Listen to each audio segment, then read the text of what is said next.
So, this is the blizzard of 2015. You know what's pretty funny? I parked that brown car right there yesterday afternoon. I haven't moved it. And look at that, there's no snow on it. The other side probably got about a 6-foot drift, but anyway, look at all this. Look at the snow drifts. 30 inches of snow here in Dracut.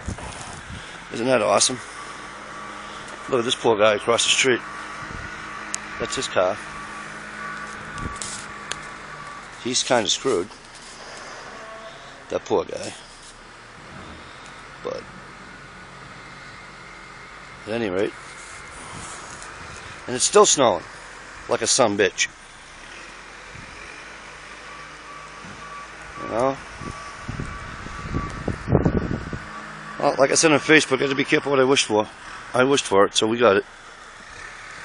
But at any rate, this is cool. This is cool. Actually, it's really not cold out. But anyway, alright. Bye.